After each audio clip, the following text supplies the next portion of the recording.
you? It's Thursday. We have one more day left in the week, and it was a short week. Good afternoon. Okay, welcome. Very excited for you to be here for the Business in the Capital event. We are thrilled to have you here to get an in-depth look at an entrepreneur in action. My name is Melissa Bradley, and I'm proud to be an executive in residence here, as well as running the Entrepreneurship and Innovation Initiative. We are joined today by Nick Bear. He runs Saxby's Coffee. And what's important to know about Nick is that it's not just a coffee shop. When I first met Nick, I was reading some of the articles about him, and he had this thing called ODD. And having 6 kids and one of them with ADD, I said, well, what exactly is he finding in value? But he calls it outgoing, detail-oriented, and disciplined. And it's essentially how he has run his life and how he's running his coffee company. But it's more than just a coffee company. It's about making life better. And we're thrilled to have Nick here because he's doing some phenomenal things in Philly that we hope one day we can replicate here. I have to say for Jill Klein, who works with us, that he is a Cornell grad, but we hope to have him here soon with AU working with us in the entrepreneurship program.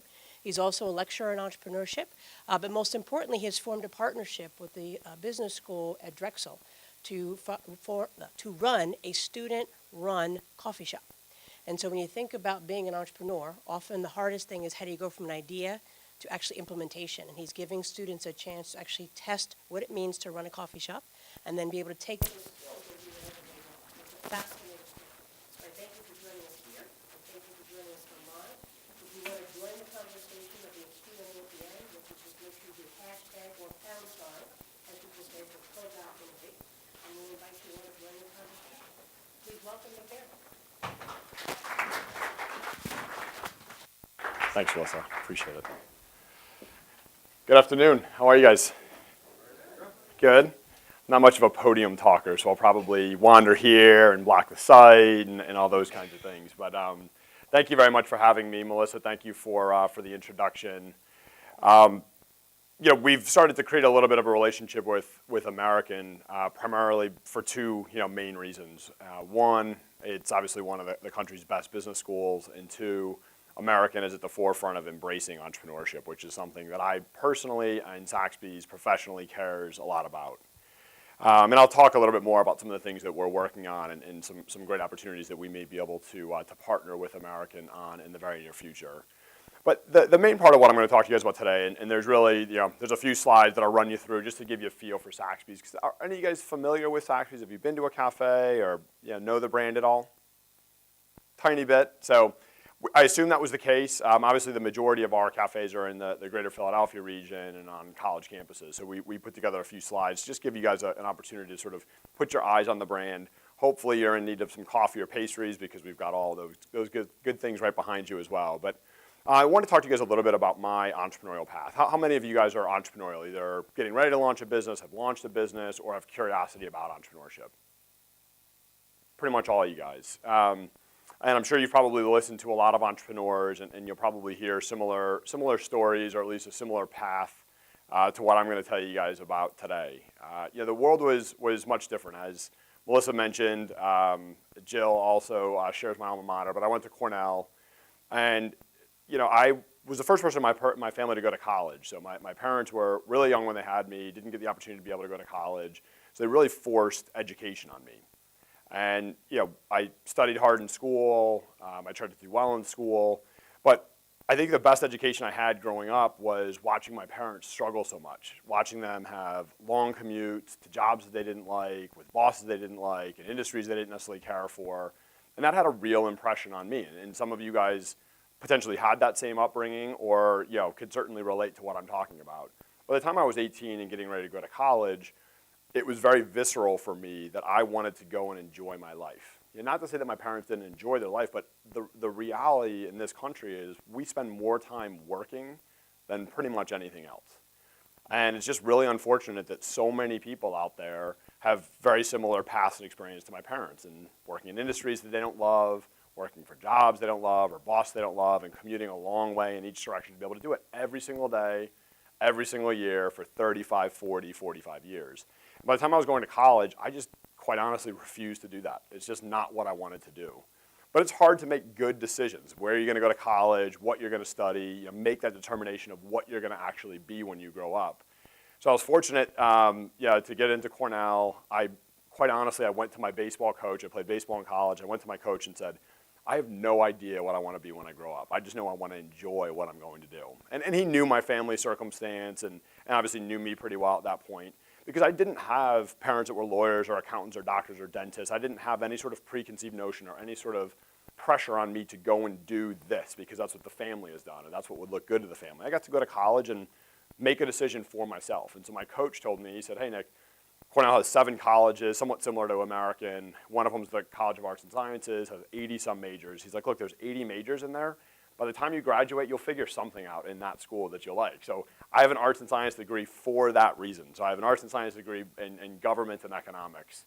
How often do I use my government or my economics degree? Probably never, to be honest with you. But college is much more than just what you obviously study in a classroom. So go away to college, and instead of playing baseball in the summers, it was my opportunity to sort of spread my wings, sort of see what was out there. My first summer was finance in New York. My next summer was logistics in Charlotte. And my final summer was real estate in Los Angeles. And I really liked everything that I did. I liked the cities that I was in. I liked the experiences I had. But I didn't love any of it. None of it was, I woke up in the next day and said, if I don't have that in my life will be incomplete. So I was still yearning by the time I was graduating for what that thing was going to actually be. And it started to dawn on me as I was sort of advancing through my senior year, because as much as I want to think that 2000 wasn't that long ago, which is the year I graduated college, the reality is it was a long time ago. And what we teach and the way we teach on colleges today is significantly different. For example, entrepreneurship was not taught in college in 2000. It was not taught. There were a couple schools like Babson and a couple places that might actually have a guest lecturer to come in and talk about entrepreneurship, but it is the future. It's happening now, and it is the future where we are delivering minors, majors, and in some schools already, master's degrees in entrepreneurship. Entrepreneurship is on fire on every single college campus, including great ones like American or Cornell or Drexel, where I'm an adjunct professor. So for people like me that were coming out of school at that time and was wondering why I was a square peg trying to fit into a round hole, it was a little confusing. Now, if I were to have that experience, people would say, Nick, your personality is very entrepreneurial. I'm a risk taker. I'm a sort of a disruptor. I have big dreams, and I'm willing to sacrifice and work hard to be able to pursue those things. Things that are just very sort of cut and dry, very disciplinary to an entrepreneur. But that didn't exist. That infrastructure did not exist when I was in college. So it dawned on me. I think I probably started telling people I was entrepreneurial. That just scared the hell out of my parents when I was graduating. Like, what does that mean? How do you actually monetize that? But I knew that when I was getting out of school that that's what I ultimately had to do. My calling was going to be to start a business, to create a culture so that I would avoid the track that my parents, had suffered through and quite honestly still suffer through to this day. So I decided to go into consulting right out of school. Not because I necessarily loved consulting, but I knew that I needed to be able to sort of round out my business experiences. I needed to get dropped into business, and I needed to be able to learn business from the inside out. And consulting gave me a good opportunity to be surrounded by great people, get pushed into positions where, although I knew very little of business and knew very little of how to help other companies run their business better, it was a great opportunity for me to sort of like learn mistakes, learn business on somebody else's dime. I was getting paid to do that. I still to this day don't really understand how I got that job, but it was great for me. And 5 years in, the entrepreneurial itch for me was really pervasive. I knew I needed to be able to do something, but didn't necessarily have the idea, didn't necessarily have the capital. I just had my antenna and my radars up. And going through life the way that I always have, I'm a very experience-oriented person. I've always been the person who, I have a standing yes. If friends want to go out, if people want to do this, if people want to have a new experience, my entire life I've always had a standing yes with people. I just love doing new things. I love experiencing new things. So true to that form, I just continued to go out and do things. And I was in a consulting contract in Denver, living in Atlanta at the time.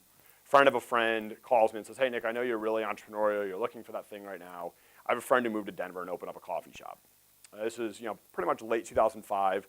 I didn't drink coffee. I didn't go to coffee shops. But there was something about that encouragement that said, you know what, I'll go out of my way. I'll drive, it was about an hour north of where I was staying. I'll go up there and see what it's all about. And I went into that coffee shop, and it was a nondescript coffee shop in a strip center, sort of in a exurb, sort of an outside suburb. So I went in thinking to myself all along, like, why did I drive all the way up here? What am I doing? And I go inside, and it was a really energetic place. Baristas were laughing with customers, and customers were on dates and having business meetings. And it was very eclectic. It was very inclusive. It didn't matter if you were old or young, rich or poor, black or white. It was a very inclusive place. I remember standing at the door being like, this is amazing.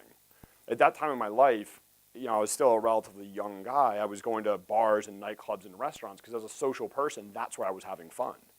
But as I have learned, and I'm sure you guys know very well, in order to be a great entrepreneur, you've got to fully immerse yourself in your business. You have to be available 24/7, 365. And quite honestly, I was really afraid to go into the bar or the nightclub business because I liked being in bars and nightclubs too much. You want to go in there and you want to have fun at 10 o'clock, 11 o'clock, 12 o'clock at night, and it's your place of business. Those two things don't work well together. You can't go into your nightclub and have fun when you're supposed to be overseeing your business. And so I had always been resistant, although there was a natural inclination for me to get into that business because I liked being around people, I avoided that inclination. Coffee was sort of the best next step for me. The best times for our business are mornings, early afternoons, evenings. It would give me a great balance in my life, but I could be fully immersed in my business. But just as important to me was the idea that the business was going to be inclusive. That great coffee shops are open to everybody. And that was something based on my upbringing that was really, really important to me. I didn't want to have the most high-end resort in the middle of nowhere that nobody could get to unless you were elite rich. That just wasn't something that was really motivating to me. It wasn't the impact that I wanted to be able to have in this world. So I fell in love with that coffee shop. I flew back to Atlanta. The next 2 weeks, if I wasn't already a bad consultant, I was an even worse one over the next 2 weeks. I pretty much traveled there were 54 Starbucks in Metro Atlanta in 2005. There's probably about 130 now. I went into every single Starbucks over the next 2 weeks. And I just really wanted to immerse myself in the industry and figure out what it was that this company was doing so well. Because if you opened up the New York Times, the Washington Post, the Wall Street Journal in 2005, Starbucks was so pervasive. Not that it isn't today, but at that time, Starbucks was opening 5 new units a day just in the US alone at the end of 2005. So every 5 hours in the US, there was another Starbucks opening. We've never seen anything like that from a retail perspective, and quite honestly, probably never will again. But as I went into each and every Starbucks and I started to understand what it was that was so attractive, there was consistency, the music was the same, you were greeted the same, they would correct you if you said small, they would say tall, the ambiance, the smell, there was predictability in that. And that's a comforting thing to consumers. There's a reason why McDonald's is popular in China. When Americans go there, there's a predictability to it. It might not be the best hamburger, but your predictability gives you the opportunity to know that I know what I'm going to get there, and that's comforting to a consumer. But every time I walked out of a Starbucks, whether I was in an office park, whether I was in the suburbs, whether I was in a cool neighborhood in the city, there were always little coffee shops right across the street. There was Melissa's coffee shop here. There was Nick's coffee shop here. And so I started bouncing into those places. And having just been reading the newspaper and seeing how strong Starbucks was and how strong their earnings were and how many cafes they were opening, I was blown away at why are these people actually opening coffee shops across from Starbucks? Starbucks is just crushing it. But lo and behold, you go into each of these coffee shops, and they have a much better and more authentic and local vibe than what the Starbucks did. Starbucks was consistent from office park to suburb to sort of inner city neighborhood. The Starbucks feel was always the same. But Melissa's coffee shop in a really cool, eclectic neighborhood felt cool and felt local. The place that was in an office park was maybe a little bit more sleek and really embraced its surroundings. But oftentimes, they'd have signs saying, our espresso machine is broken, or they don't have enough people staffed, or they use this syrup today and they use this syrup tomorrow, or they're out of pastries. There were always little things that were off about the independent. So the idea that sort of dawned on me at that point, again, it's always been surrounded around humanity. It's always been about human experience. It's always been about creating a product that a lot of people could enjoy, regardless of your race, regardless of your economic position, and that there would be something that we could employ a lot of people. And so my goal was always to have a major impact on humanity, but we were going to sort of take the best of both worlds. We were going to invest in a brand. We're going to create a brand, invest in a brand, have a killer vendor network, have a killer training program, so that people would be well supported by their company. But we would go to painstaking detail and design every single cafe unique. We still do that today. 10 years later, every single Saxby's looks completely different from the next Saxby's. The menu's the same. What we call guest engagement, we call customers guests. The guest engagement, the way that you are treated when you come into our cafes is the same. The music's different.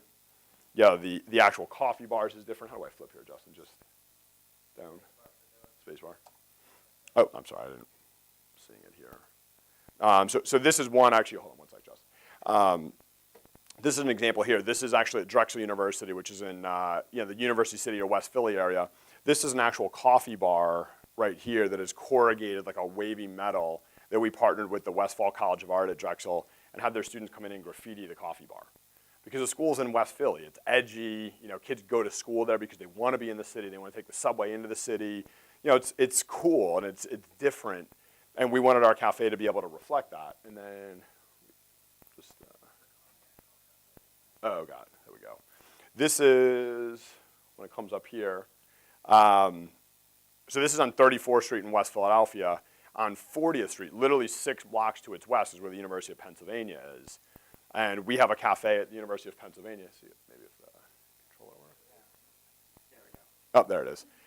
This is just 6 blocks away. So this is at Penn, where we have like a beechwood floor. We have custom millwork. It's very sort of like clean, much less urban, much less edgy. The music's a little bit different. Because we felt like this, we do tremendous focus groups with the students, we were trying to get a real feel for how do they see their campus? How do they see and how do they describe where they go to school? And we try to hit the bullseye, whether it be college campuses or urban markets.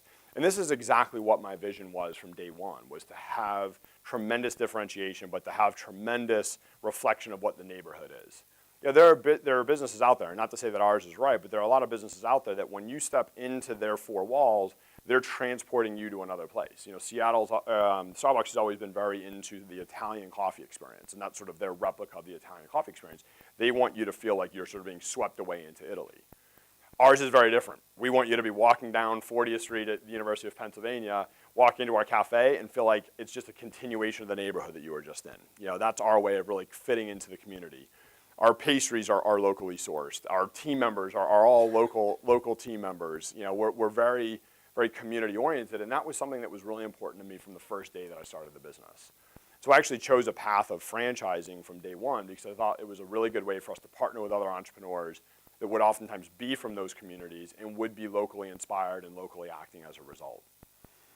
So, I guess fast forward to the point of me deciding. It took me about 2 weeks. Actually, it probably took me the plane ride from Denver to Atlanta to decide that I was going to get into this business. But I knew I needed to do a little bit of due diligence, so I went around, went to all 54 Starbucks, probably 100 different independent coffee shops. At the time, as it is today, there are about 2 to 1. There are 2 times more independent coffee shops than there are Starbucks. Starbucks is the big, bad 800-pound gorilla. They're very strong. They continue to grow. But independent, non-chain, non-affiliated coffee shops still actually dominate the marketplace. And so I decided 2 weeks in that I was going to quit my consulting job and I was going to go all in on the coffee business. Again, I still didn't know much of the coffee business. I didn't have any sort of education or training in entrepreneurship, but I still decided to quit my job.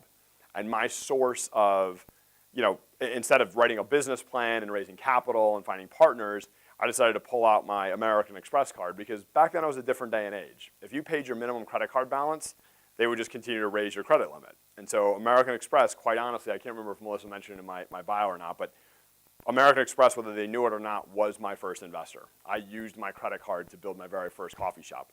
How much do you guys think I ran up on my credit card? That's a lot. Who said that? Back in the corner? You must have really good credit. Usually people say like 15 grand, 20 grand, 30 grand. We had an entrepreneur in my office yesterday, I think, meeting with Justin.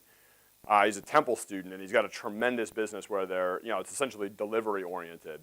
And he came to me at an event last week that I was speaking at and told me that he's run up about $30,000 of credit card debt getting off the ground.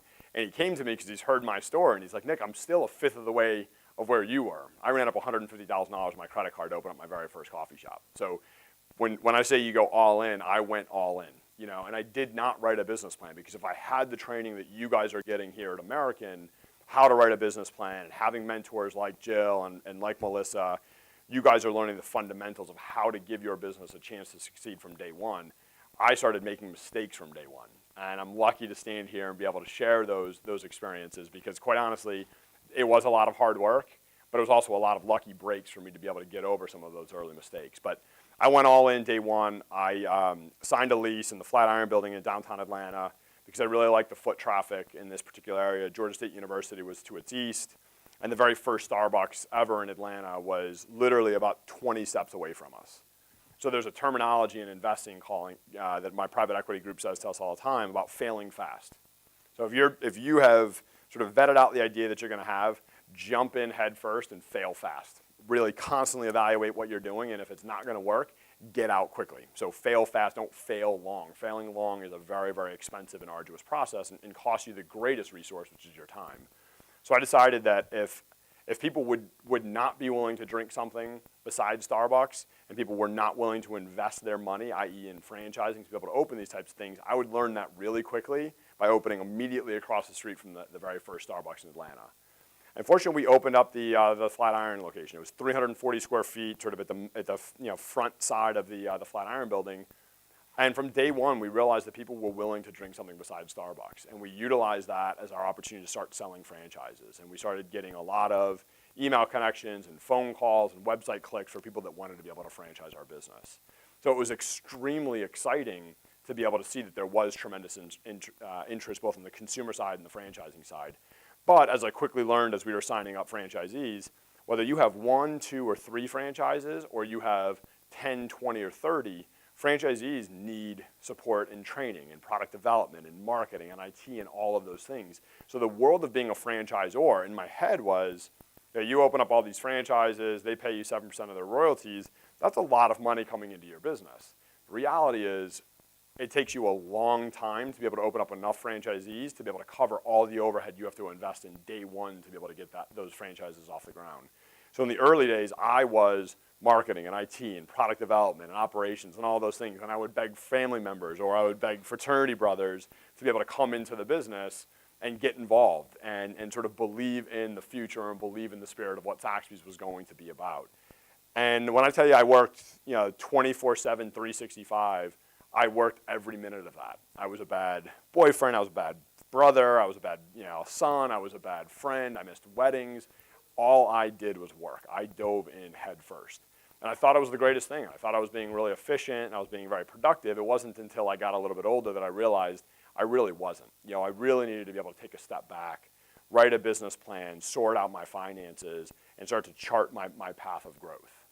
And so I did just that. Once I had tapped out my American Express card, after I had emptied out my bank account, I was in a position where I saw that this business had the opportunity to be successful, but I needed to quantify how long it was going to take me to get there.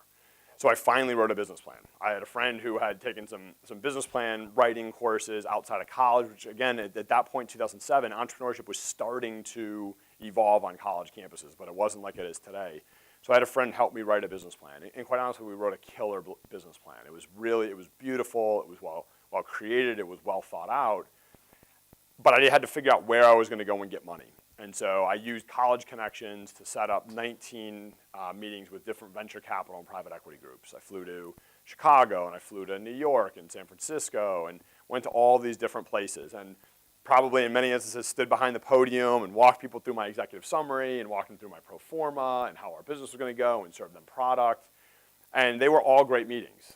But every single one of them was, Nick, thank you, but we're not interested. Nick, thank you, we're not interested. My 19th meeting was with a gentleman named Laird Koldyke, who was the creator of Winona Capital in Chicago, the Sears Tower building, 84th floor. I'm presenting. The backdrop is like Lake Michigan. At the time, it was the tallest building in the country. It was so cool even being in there. Laird, when you walk into his office, he was an early, if not the first investor in Chipotle, invested in like Einstein Brothers, which had been acquired multiple times. Very, very successful investor in the food and beverage space. So it was quite an honor to be able to get a meeting with someone like him. So his entire investment team was there. I pitched him. They all left, and he's like, hey, Nick, hold on one second. He said, although I run this firm, my team's collective decision is what's important here. So I'm going to meet with my team, and we're going to make a decision. My guess is, though, we're going to decide not to invest. And there's a couple reasons for that. He's like, we look at 3 things when we invest. We look at, would we invest in the person first and foremost?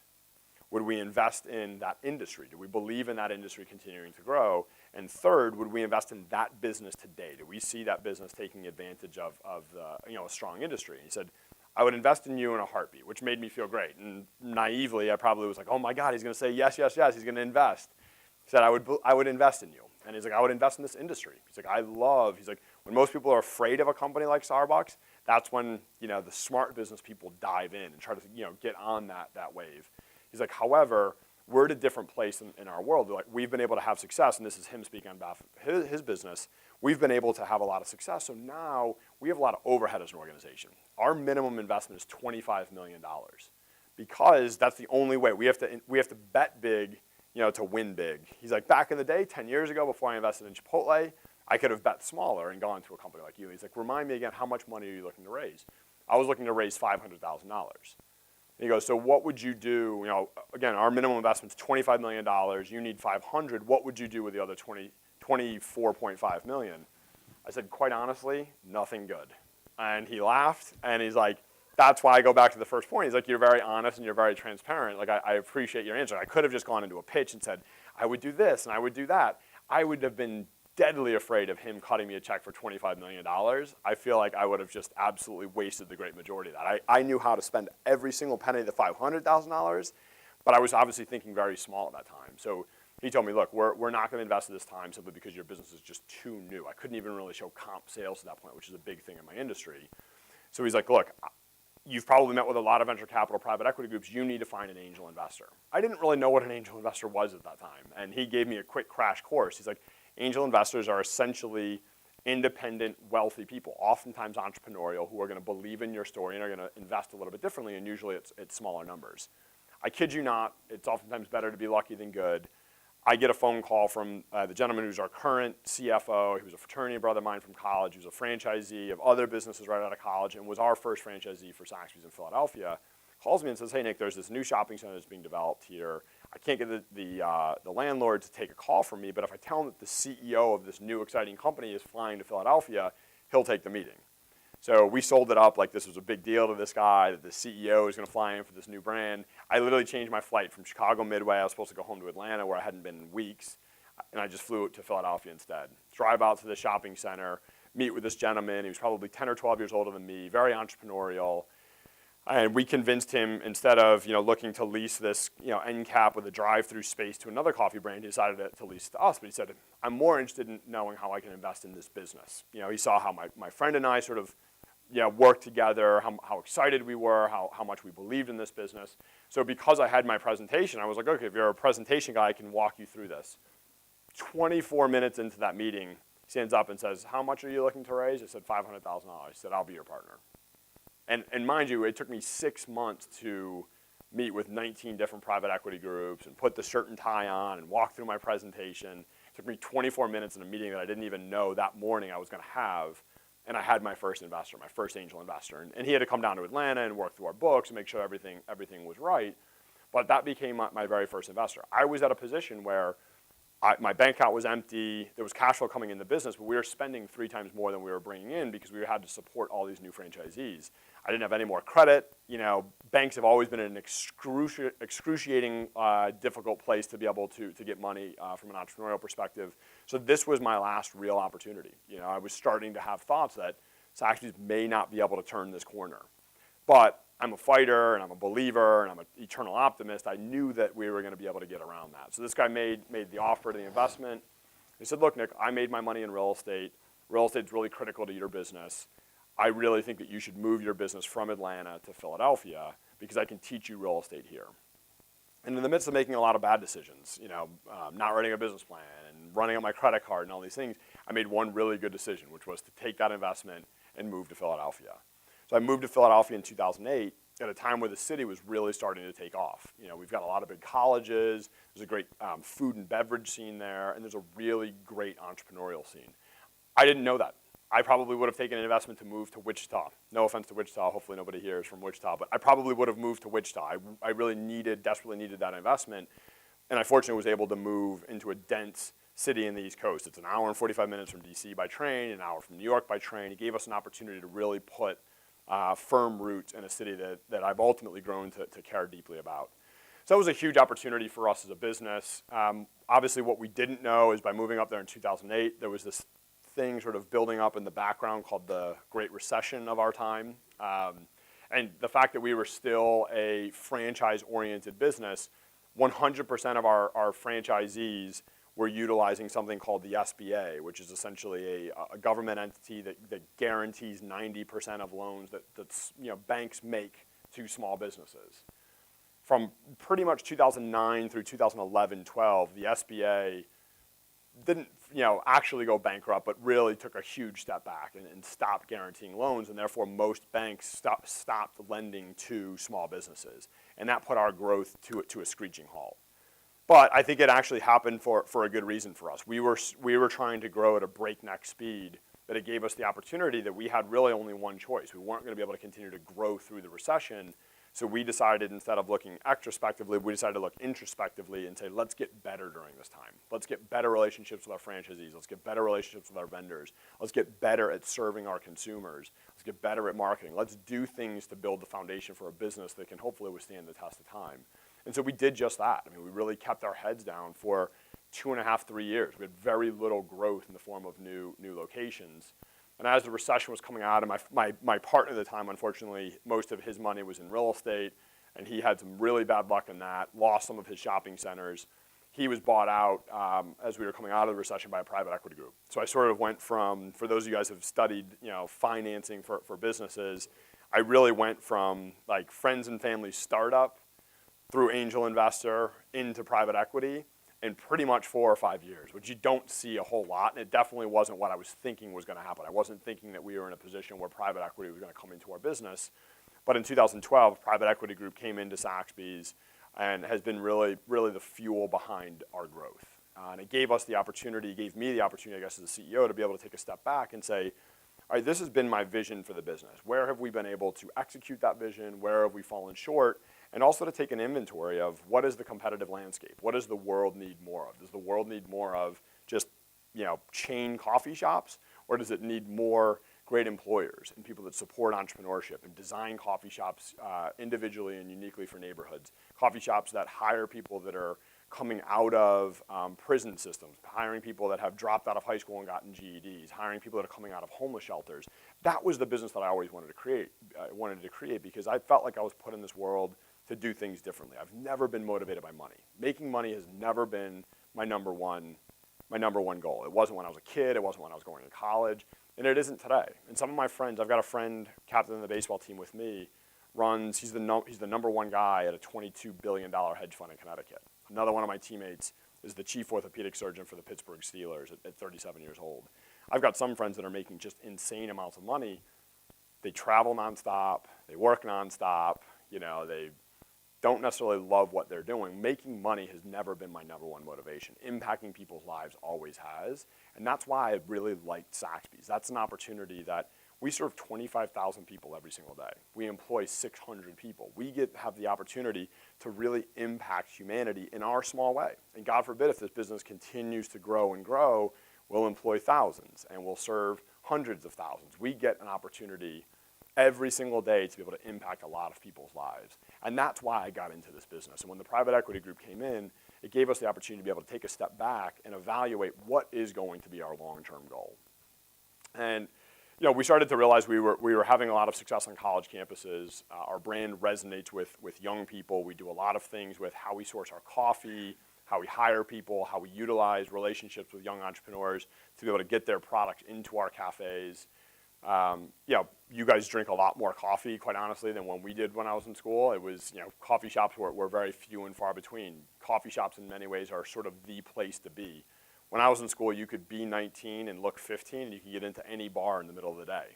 That doesn't happen anymore. Now it's just a much different environment. Coffee shops have really filled a gap there for people as a place to hang out and go on dates and go between classes and be sort of the fuel for everything that you're doing.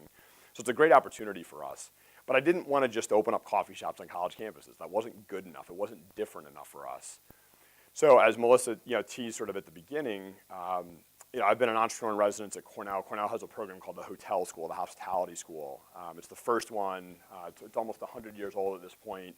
The Marriott family has gone through it. Most people that have run Hilton and the Ritz-Carlton and the Four Seasons and restaurants. And it's a really cool school. If I was smart when I was 18, I would have been in that school instead of arts and sciences, but can't make a million great decisions, I guess, at that age. But I've been an entrepreneur in residence in that school for 5 years. And I've been driving back and forth to Ithaca, which is about 3.5 hours from Philadelphia. I live at 5:30 in the morning. I teach from pretty much 10 to 7, and I drive back every single night. That's a lot of windshield time, and it was a lot of time for me to be able to evaluate where this business was going to go. How was I going to innovate and be a great entrepreneur and be a great leader to make Saxby's a company that people would want to support? And the idea that dawned on me was we're finally teaching and embracing entrepreneurship at universities. And we teach it. American in particular teaches how to write a business plan, how to raise capital, how to network, how to find partnerships, how to market your business. We teach those things at universities, at least like American. We teach those things very, very well. However, the hardest part of entrepreneurship is the running the business portion. That's the hardest part. What happens when someone calls out and they can't be there? What happens when the best business plan you ever wrote or the best sales pitch you ever wrote, you get in front of your dream customer and they say no? What happens when your financing dries up? What happens when your product can't sell for the same price that you think it does? What happens when you're actually running that business? So the term we have for that, obviously in academia, is experiential learning. How do we give you guys the opportunity to learn through experience? And that's hard, bless you. That's very hard for a university to create. It's hard for American. It's hard for Cornell. It's hard for Georgetown. It's very hard, if not impossible, for universities to be able to create that kind of thing. But our business, I felt like, was the perfect vehicle to be able to do it. It was a conversation I had with Cornell's dean of the hotel school, Michael Johnson, who's a world-renowned academic, and I had asked him, I said, at Cornell, we still call it the hotel school, because for a long time, that was our focus at Cornell, was teaching hoteliers. It's become so much more different than that now. It's real estate finance and food and beverage, and it's generally hospitality. And so I asked the dean, I said, why don't we just change the name to the hospitality school? Is it just because Marriott's will stop giving money and these other schools will stop giving money? He said, no. He's like, we feel like the hotel is the perfect business to be able to teach business. There's nothing that you would have to be able to do in running a hotel that you wouldn't experience somewhere else. So even if you want to have a hedge fund, if you want to have a printing business, if you want to have a coffee shop, if you learn how a hotel operates and learn how to manage a hotel, that's going to be perfectly transferable to anything else that you're going to actually do. And what dawned on me on that, probably that night's drive home to Philadelphia, was the exact same thing can apply to coffee shops. The exact same thing. There's nothing in my business that doesn't apply directly to any other type of business. Hiring people, firing people, developing people, creating marketing plans, having competition, having long hours, having real estate, having insurance, having all of those types of things that go into and correlate with any other business. The coffee shop was the perfect model to be able to do it.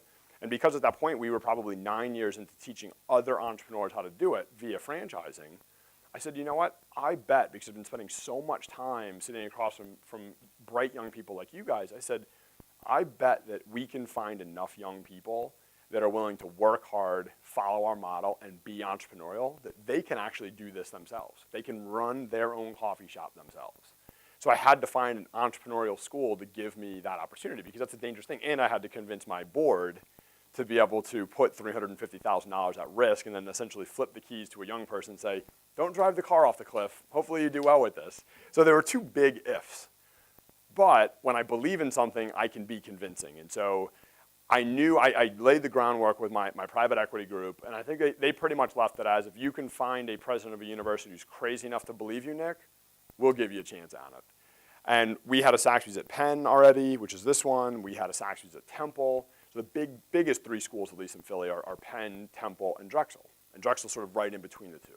And the president of Drexel is an incredibly entrepreneurial guy. He was a big real estate guy at Penn.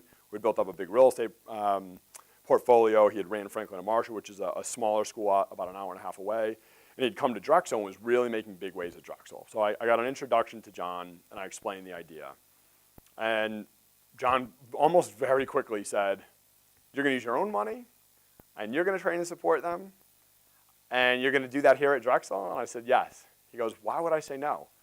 I said, that's what I was hoping that you would say. He's like, and I said, yes, what do you need from me? I said, well, in order for us to teach this properly, it needs to be busy real estate. If I put it on the 15th floor of some building that nobody walks by, all the students are going to do is pretend that they're running a busy business. This has to be centrally located in a place where we serve a lot of guests. There's going to be call-outs. We're going to have vendor issues. They have to really learn what it's like to be able to run a business.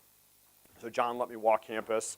I picked out 2 ground floor apartments that sat right in the middle of campus that were an asset that could be repositioned into something that was much more energetic and a true living lab, learning lab, right in the middle of campus. And so we opened that on April 13th of last year. And yeah, that was this cafe. So this was literally like, these are structural columns. This side of it was 2-bedroom apartment. That side of it was a 2-bedroom apartment. There were essentially doors on both sides. And this is 34th Street, and this is what they call Lancaster Walk. So most of their high-rise dorms sit immediately to our north, and then most of their academic buildings sit immediately to the south. So it was a very, very high traffic area. It was sort of like being right in the middle of the quad here at AU. And it cost us a lot of money to do this. We had to double fire rate the ceiling, and we had to do a million different types of things. But I wanted this to truly be experiential learning, not just for the business-oriented students who were going to learn it and be responsible for the P&L, but all levels of the business. So we worked with Drexel Engineering to design and engineer the space. We worked with the Westfall College of Art to be able to do all of the art in the entire space are all Drexel art students. Obviously, the graffiti, the coffee bar. These tables, so 4 blocks to the west is University City High School, which is an inner city high school in Philadelphia that was bought by Drexel and was getting demolished. So I called Drexel and said, hey, what are you going to do with all the stuff that's in that school? He said, we're going to throw it in a landfill. I said, well, that doesn't go with our, what we believe in very much. So do you mind if a lot of our team walks through there and figures out things that we can repurpose? I pretty much wanted to take everything, but it was a humongous school, and we could only take certain things. I really wanted the basketball court. As a former basketball player, I really, really wanted the basketball court. I actually wanted this floor to be the University City High School basketball court repurposed, but there's this thing called asbestos that was underneath the floor, and they wouldn't let me take it out of there, probably a good thing.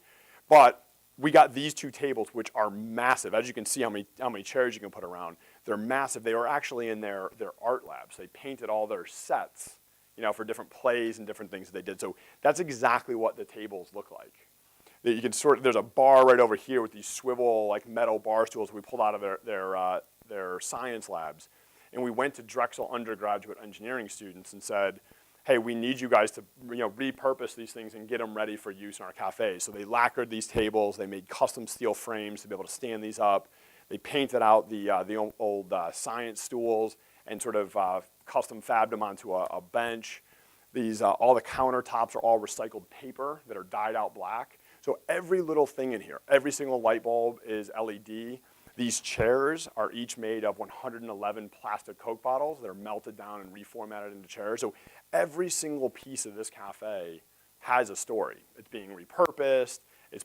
We're utilizing entrepreneurs, young entrepreneurs, giving them the opportunity to be able to do things. The kids who did a lot of this work for us created a business called Oat Foundry. Their tagline is, we build cool stuff. A lot of that was motivated by the work that we gave them in the early days. And I've since introduced them to Shake Shack and a bunch of other companies, and now they're building cool stuff for a lot of other companies. So this is so much more than just going to westelm.com and ordering some tables and chairs and just making another coffee shop that's like, oh, what's different about that coffee shop from that coffee shop? That's not the business that I ever wanted to create. Justin didn't want to come work for that company. All the other people that work for this company wanted to do something bigger, wanted to do something more differently than that. And so, all of that leads up to the fact now that every 6 months, we have, we change it out every 6 months. We have an undergraduate. So we have a 20-year-old named Andrew Green, who is a marketing major or an entrepreneurship minor at Drexel, who is essentially the owner of that business. He is fully responsible for the P&L of that location. That location does about $500,000 in sales every 6 months. So it does about $1 million of sales every year.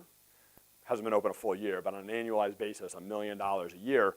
He is responsible for every portion of that. He has 27 people that work for him. Any vendor issue, any marketing plans, obviously the entire P&L, whether it makes money or loses money, he, like any franchisee, any corporate manager in our system, comes the 4th Wednesday of every single month and sits in our conference room and presents his previous month's P&L to me, my CFO, my VP of marketing, my VP of operations, and we treat him with respect, of course, but we don't take it easy on him.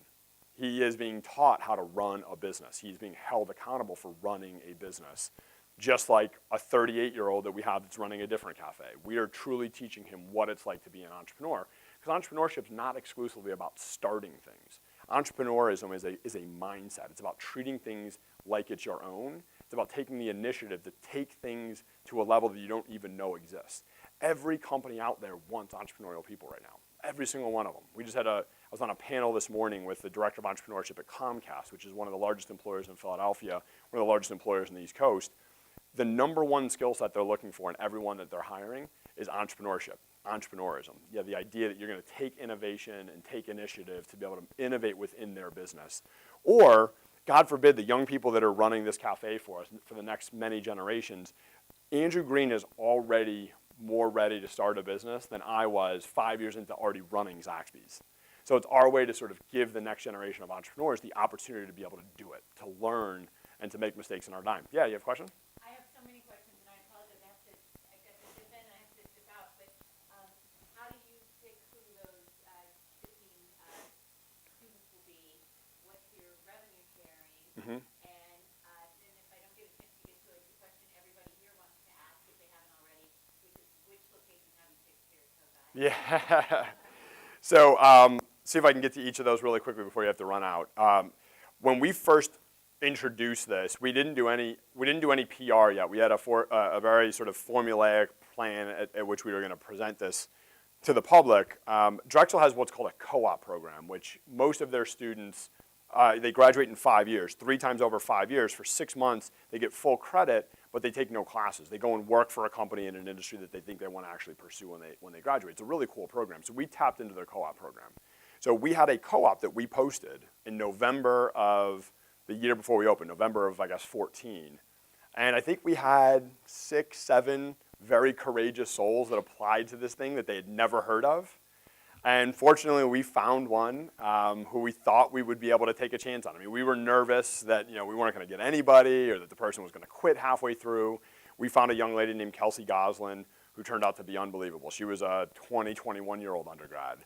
And then every 6 months we have to turn it over. We just hired, I told John Fry, the president of Drexel, that I thought it was going to take us 3 years. My dream for this was that as freshmen, people would come in and be baristas. As sophomores, they would get promoted to what we call certified team leads. These are people we invest a lot in, and we certify them in the role. And then by their junior year, they would be ready to apply to the actual cafe manager role. I thought it was going to take us 3 years to sort of be able to bring talent up. Fortunately, we were able to do that before year 1. So we just hired our 3rd co-op, but he applied with 250 other people for that position. So we went from less than 10 in less than 1 year to 250. Because it is, quite honestly, the best resume builder you can possibly get. Kelsey and then Andrew are going to sit in front of employers, assuming that I let them get to the open market. Obviously, the goal is that they're going to come in and run divisions for us in the very near future. But assuming, God forbid, they don't want to work for us or innovate and create new things for us, they go to the open market.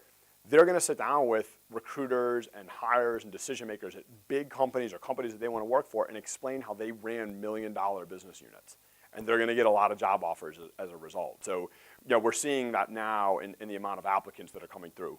From a compensation, was that another? So, one of the beauties of this model, as we like to call it the value proposition, is in most instances we are going to universities and we are activating. Sorry to get nerdy real estate person on you, but we are activating an underutilized asset.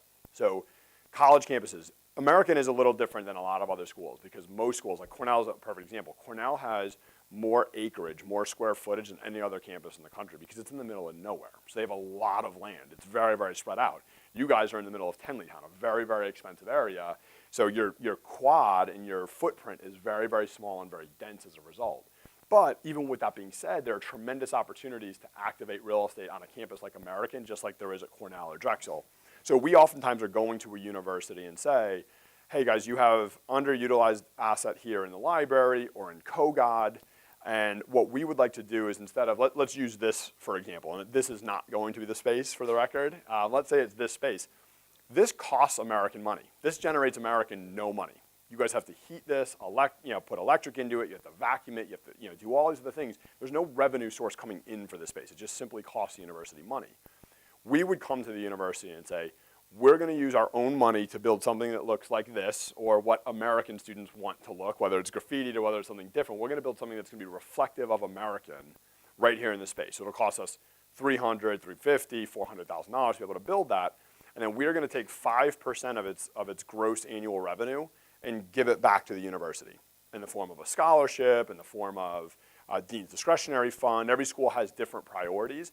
But we're going to take the space where it now costs the university probably tens of thousands of dollars a year. In an example like this, when we generate $1 million revenue, that's $50,000 a year of a new revenue source to the university. In order for us to be able to amortize our investment, we request a 10-year lease. So at a minimum, assume no growth in our business, at a minimum, we're essentially making, based on performance like this, we're making a $500,000 commitment to a university. And in my opinion, that's the smallest part of what we're doing. The biggest part of what we're doing is we are giving the keys and the love and the support to young, budding entrepreneurial people to be able to run their own business. That's the real key of what we're trying to do. As to where we're going to do it here at Kogat, it's still being determined, but it's going to be somewhere super centrally located, and we're going to really activate some real estate.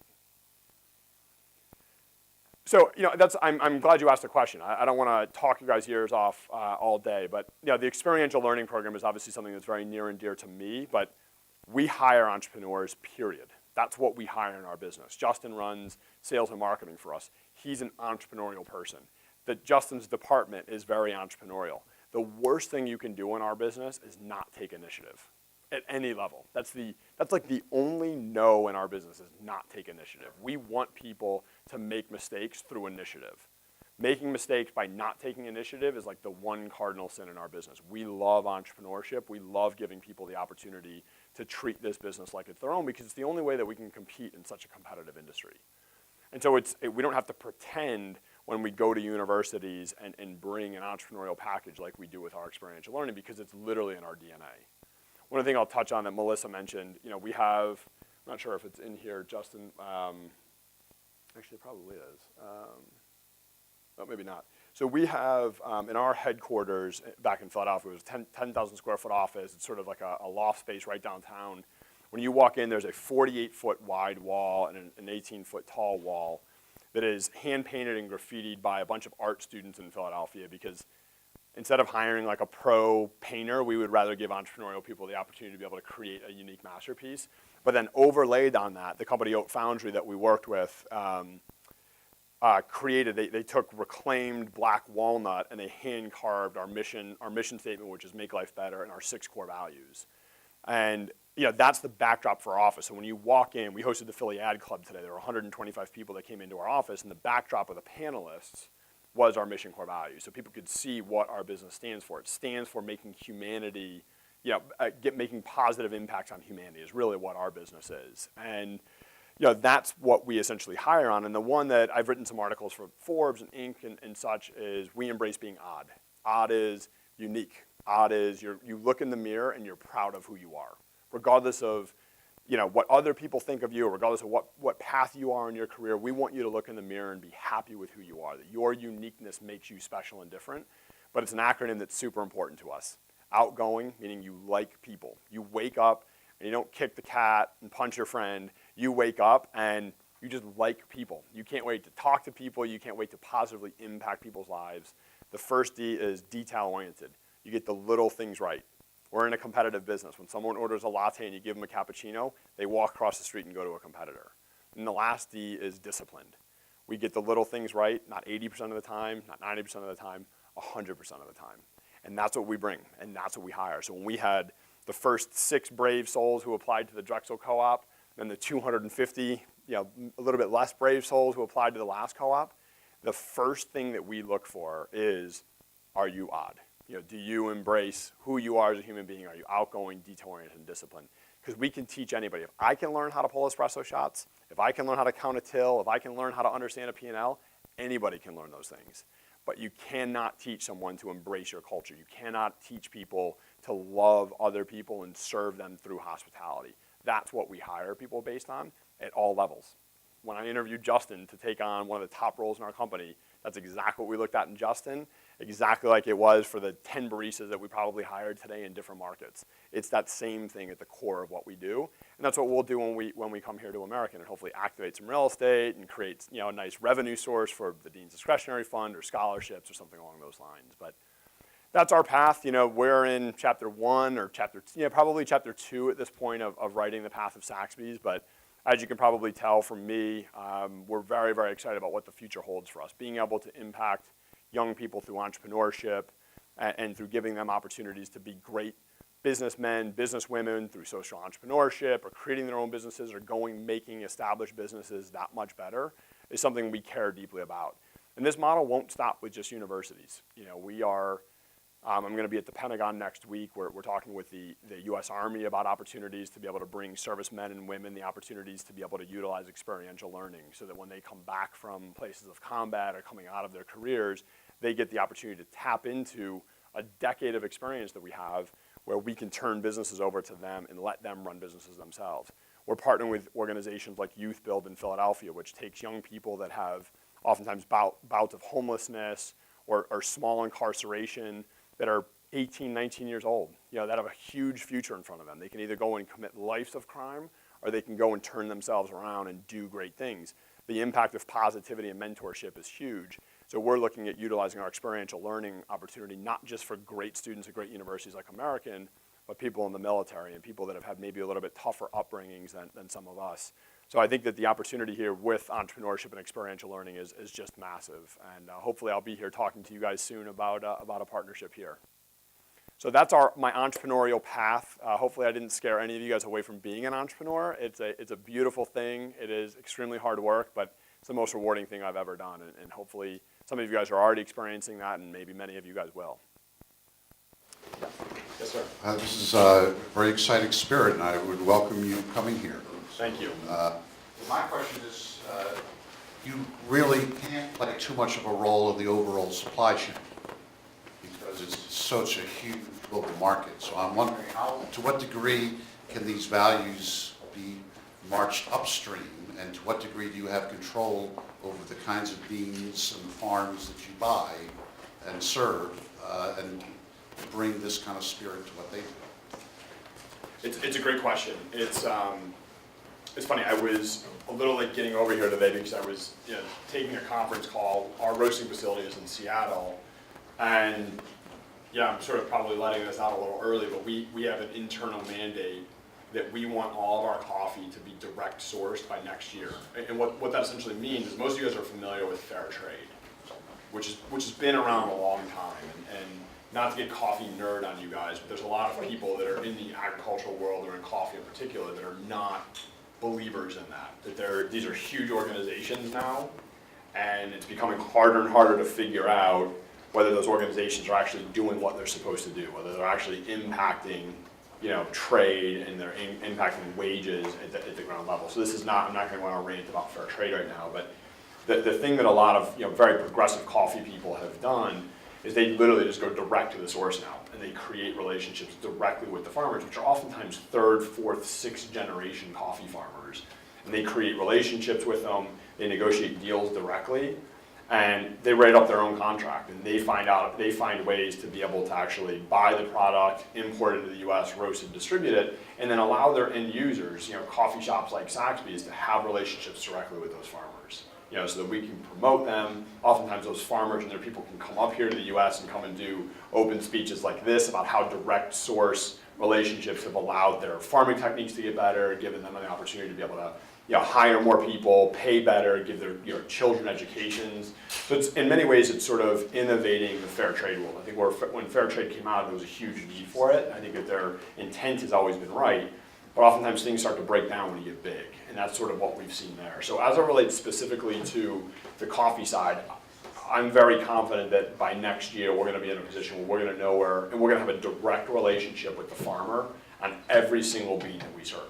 That'll be challenging. If this company gets as big as my private equity group wants it to get, it becomes harder over time. Starbucks is working in China right now, a country that has historically never grown coffee, but Starbucks is so big and they're so concerned about being able to source quality coffee that they're turning tea farms into coffee farms because they have to stay that far ahead. They're buying a little bit more coffee than I am. So right now I get the opportunity to focus a lot in El Salvador and Costa Rica and Brazil and Colombia, a lot of the places where we buy our coffee, and creating those direct relationships. We have a program in our company where we take 3 people, it's relatively subjective, although we try to make it objective, but we take 3 people, baristas, HQ level, franchisees, people that had great years and voted on amongst the company, and then they go for a week directly to our farms. So we had our VP of operations, a couple trainers, this past year just went to El Salvador. and went and met with the farmer. That's the one farm we get the most of our coffee from, but they got to go down there and be immersed in that side of the business.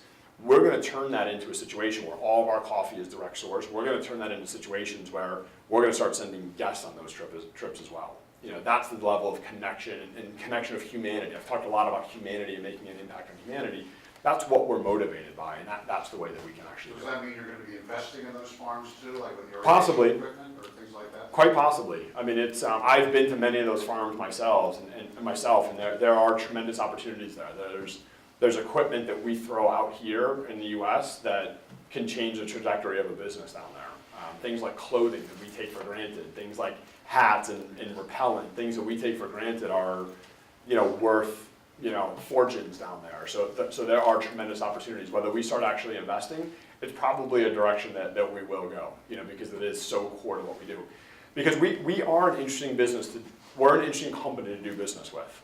We don't select vendors because of the lowest price. We don't select vendors because they have the most warehouses. We don't select them because they have the most drivers on the road.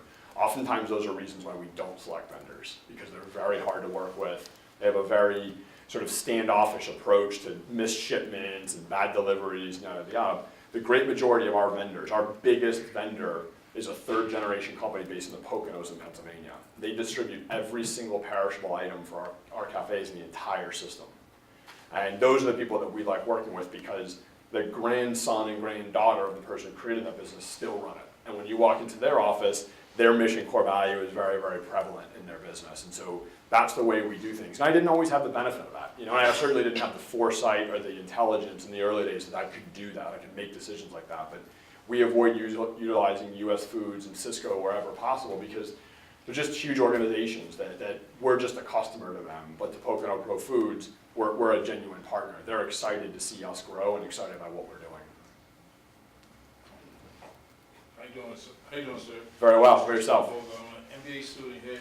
My questions to you is that when you go overseas and you get your coffee from, say for example China, do you work directly with the people that manufacture your coffee back to the U.S.? If so, how much do you pay for it when it comes to that portion of your business? Because if you look at Nike, Nike works with a lot of manufacturers overseas, but people that works for those warehouses, they get paid like $3 to make a product or so forth. So are you working directly with the manufacturers like the farmers that makes your coffee and they export it back to you, and you import it back to the U.S. when it comes to the whole type process? If so, can you explain the global supply chain management? Mm-hmm. Yeah, it's sort of a continuation of the previous question. I mean, it's something that we're in the early innings of that kind of relationship because when you're super small, when you're 1, 2, 4 cafes, it's hard to have that impact and it's hard to be able to create those connections. But now as our business has grown and the amount of product that we need to be able to serve gives us the opportunity now to start really making the investments in that side. So we have a very deep relationship with the farm in El Salvador that I mentioned before. Very sadly, El Salvador is going through tremendous political unrest right now. So we actually are not sending people to that farm this year, and we're actually working through our roaster. We're working with that farmer.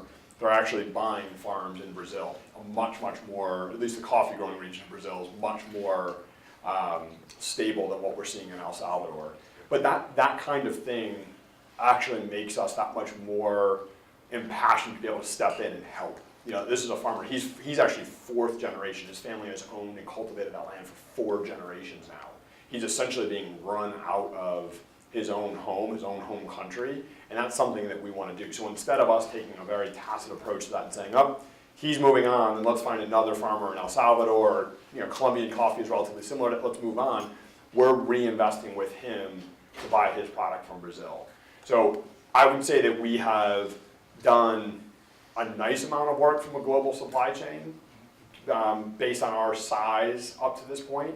But I think it's going to be a tremendous opportunity, for us moving forward. It's something that we're focusing a lot of our time. My call today with the roaster in Seattle was just that, and he was calling me about a delivery situation, but I asked him, and I'm sure he knew I was going to ask him, how are we coming with our direct source? He said, Nick, we're doing great. One of his lead roasters right now is in Ethiopia. He's got another roaster that's actually down in Colombia right now. So they're out beating the bushes, literally, or bad pun intended, to be able to start making those relationships for us. Because I like to be able to stand here when you're out in the business world making big moves, and another young gentleman, who's in the MBA program asks me the same question in 2 or 3 years. I want to be able to talk much more deeply about the relationships that we have, and maybe some of these pictures will actually be our team at those farms making a real impact from a global supply chain perspective. Also have another question for you. Please. All right, coffee business is a billion-dollar business, right? We have Starbucks, we have a lot of shops opening up across the U.S., right?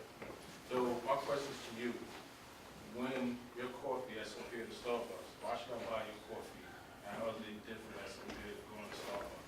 It's good questions. Yeah, so coffee Starbucks is approximately a $75 billion market cap company. So Starbucks in and of itself is a massive organization. We like to call ourselves a hospitality business in the coffee industry, but I'll take that equation sort of in the opposite direction. So let's talk first about coffee. Coffee is a tremendous product. Its growth rate right now, gourmet coffee, its growth rate has been sort of a compounded 10% annual growth rate for pretty much the last 15 years, and we don't see it necessarily slowing down. One of the benefits are people are drinking it earlier in their life cycle. It used to be that we waited until we got jobs and long commutes and started drinking it. The other big thing now is 3 massively populated countries that have historically been tea drinking countries their young people are coffee drinking consumers. Brazil, India, China. Their young people are growing up watching Friends and watching westernized TV shows and wanting to go to coffee shops. Starbucks recently announced, there's a lot of economic unrest right now in China. Howard Schultz that same week, who's one of the greatest business geniuses we've ever seen, he actually did not found Starbucks, he's been their long time CEO. That same week, when most people were talking about how they're pulling out of China, said that in 5 years we'll have more cafes in China than we will in the US. It'd be very interesting to be able to see that, but the coffee industry is booming right now. However, coffee is truly a commodity. So what's your name? Christopher. Christopher, what you like to drink for coffee, you may like very earthy coffees that are dark roasted, and I may like sort of sweeter, lighter roasted coffees. It's very subjective. You may like Dunkin' Donuts, and I might like Starbucks. So taste of product is a very subjective thing. However, it's a very important thing in my business. Coffee is in my name, it's the core product that we sell. So we try to have a very distinct process to how we sell coffee. Our coffee is a very medium roasted coffee. We have some darker roasted, we have some lighter roasted. Starbucks has always been known for a very dark roasted coffee. Dunkin' is a very light roasted coffee. Saxby is a very medium roasted coffee. But our bread and butter, if you will, is espresso. So 50% of our revenue is on espresso drinks. So when you guys see the Saxby's menu, it is a lot of different flavored combinations through drinks that are through espresso because that product resonates more with our core consumer. So we focus on quality. Every single time a batch of coffee is roasted, there's dozens and dozens of batches roasted every single day in Seattle. A portion of every single batch gets sent to Vermont, which is where we have a third-party testing facility, and every part of that, the rest of the batch goes actually to our cafes. So we test every single batch of coffee based on Agtron reading, which is the score of the coffee, the actual roast profile, and then obviously the oxygen level essentially in the coffee, and obviously the consistency of quality and freshness. So we test every single batch to ensure that our product is the freshest and the most perfectly roasted. But it's still subjective. What Christopher likes and what I like might be 2 different things. What's not subjective is how you're treated. If you and I went through 5 different experiences, Christopher, we went to a steakhouse, a coffee shop, a Subway, and a Chinese place, and we went through the exact same experience, I bet by the end of that excursion, we disagree on probably 3 or 4 of the food, like whether we liked it or not. I bet we would agree on all 5 of the experiences, whether we were treated well or not treated well. How you're treated as a human being is very objective, and that's what we try to excel on. Because our coffee tastes better when it's given to you by someone who looks you in the eye, smiles at you, and tells you to have a great day. You walk away saying, that coffee's amazing. Because subjectively, we think we have the best coffee in the industry. It's the freshest, it's the best grown, it's roasted the best and put into our coffee shops and served by people that are really well trained. We think we have the best product in the industry, but unfortunately it's subjective. So that's how we really differentiate. Starbucks, when you look at their mission core values, everything is about coffee. It's about taste of coffee. Ours is about human experience, providing you the best cup of coffee. And that direction is very, very important. That's what we hire on, that's what we train on, and that's what we make business decisions based on. One last question. Yeah, please. My time is yours, so I'm here. I appreciate that. You said you invested $300,000 to open up a new coffee shop, is that correct? Drexel costs us $350. $350. How long does it take for you to get your return on investment back? Good question. Sound like you're with my private equity group. Are you working with my private equity group? What's that? Who's your private equity? MVP Capital in Philadelphia. Bob Brown's the founder. He's actually been in the industry for, this is his 31st year, so he's been in private equity a long time. Unfortunately, it differs a little bit, but there's a direct correlation between quality of real estate and return, ROI or IRR. There's a direct correlation between those things. So we were fortunate to get amazing real estate at Drexel and at Penn and at Temple. And that's a very important thing for us is in a process like this, we ensure that our culture is consistent with the university that we're partnering with. Do we approach business, do we approach entrepreneurship the same way? And if so, then we turn our attention to real estate. Because we, in the value proposition, we use our own money. We don't ask the university to use their money. We use our own money, so we have to be very cognizant of the quality of real estate. Again, we know our product is great. And we know we're going to find great entrepreneurs who are going to run the business really well. So we're taking some of those variables out of the equation. The key variable then becomes real estate. Because that Drexel Cafe, as cool as it is, and how many great entrepreneurs we use to be able to design it and how well they're running it, if it was 4 more blocks to the north, it wouldn't do the revenue that it's doing. It's really, really good real estate. And therefore, in that particular instance, we'll return that investment before the end of year 2. 1 year? In the end of year 2. Year 2. That's obviously world class. Most of you guys have finance backgrounds or finance educations. That's obviously a world class return on investment. But I think that it's not simply because of real estate though. Like there's a great unique business model. Starbucks opened right across the street from us 4.5 months ago because that's what they do. And we had Drexel student newspaper, the Drexel Triangle, wrote an article a month before they opened because they put their signs up. And they said 2 very important things. And they didn't call me, and as far as I know, Justin didn't tell them to write this article. They said, 1, do we need another Starbucks? There's 4 already on their campus. And 2, we already have our coffee shop. We have a coffee shop across the street that was designed by our students and is run by our students. We don't need another Starbucks. So we sort of prepared, we battened down the hatches. Starbucks opened. Historically, when we've been in real estate first and Starbucks opens next, we usually see anywhere between a 15 to 30% hit in year 1. And then we start to see our business grow back. And by year 3, we're usually back to that initial level. So it hurts. It definitely hurts. We've seen absolutely no impact on our business with that Starbucks. We have better real estate than them, for one. But we have a different business model. With your generation cares about those other things. Those other things about the model being designed by their students and it being run by their students. And our students love that coffee shop so much and are so good at it that when you go into that coffee shop, I wish we could have like a live feed of it. You would just feel better if you were just in that cafe. It's got such a great vibe, it's great music, the people are so happy, they bounce around and make great products, and that's why we've been able to sort of fight off a competitor like Starbucks. Yes, sir? Yeah, I'm Hans in entrepreneurial studies, and I'm also in the retail space a little bit. So you stressed it a couple times, and I know it's very important to have the consistency of customer experience through all of your stores. So how do you ensure this? Do you have like a Saxby's Academy, or how do you do that? Do you just pick your franchisees according to your principles, and that trickles down, or how do you ensure this consistency and experience throughout the chain? Yeah, so we do. We hire based on our mission core values, whether it's a franchisee, whether it's a student manager, whether it's the newest barista, it's all based on that. The Philadelphia region, which we define as University of Delaware to the south, Lehigh University to the north, and then our locations in South Jersey, that's probably half of our locations. All hiring and training is actually done in our HQ. So everything is actually done there. I work there, Justin works there. We had a training session last night until 9 o'clock, and I was in the office at 7:30.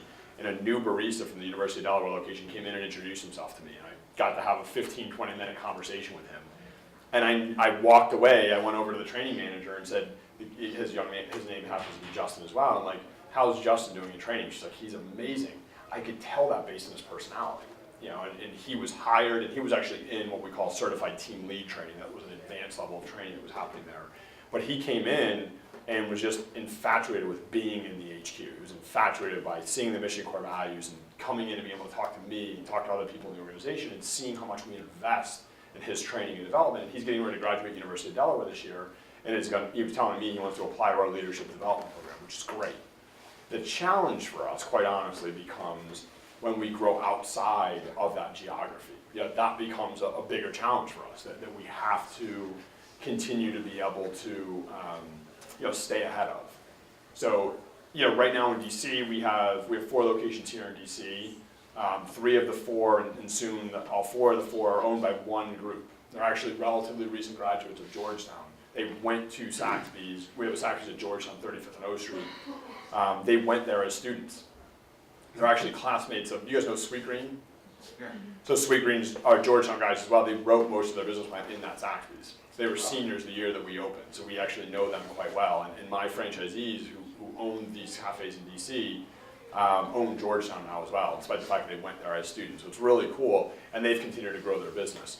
So we don't take much of a spiderweb approach to franchising, whereas we don't want to have 1,000 locations with 1,000 different franchisees. We'd rather have 1,000 locations with as few franchisees as possible, because the culture and the sense of hospitality and how we treat guests and how we treat vendors is so critical to our success that you just gamble more and more as you continue to spiderweb that approach. So it's a good question. I mean, it's something that will continue to be a challenge for us, but we know it's a challenge, and we know how important it is, and therefore we will continue to invest heavily in it. We bring our management team at every single cafe, which are certified team leads, cafe managers, are in Philadelphia all the time. And that's expensive for us to do that. It's expensive to put them on a train or put them in a hotel and give them per diem. It's expensive to do it. But we see when they come up there how much they learn and how excited they are when they leave. And they go back and impart all of that wisdom and excitement on their team. So if you're hiring entrepreneurial leaders and you're training and supporting and developing them, entrust them to be able to go back and do the same on their team. We also do tons of mystery shopping. We have tools like social media now. Like, we can see issues, before they really are, before they're major cracks in the foundation. All right, thank you. So I'd like to ask everyone to join me in thanking Nick for joining us. We have a small token of our appreciation. Oh, thank you so much. I appreciate I want it. to thank all of you for coming, those online. I don't drink coffee, but I'm darn near inspired to We'll drink change coffee. that. No, I'm just kidding. But I just want to say that as a Business in the Capital event, and certainly being co-supported by the Entrepreneurship and Innovation Initiative, what has been critical, particularly to many of my students who are here, is that this is not just about a business. This is about your passion, your commitment to the community, and so we are thrilled that your values align with our values, and we thank you for coming. Thank you. It's my pleasure. Thanks for making the time, guys. I look forward to seeing you soon.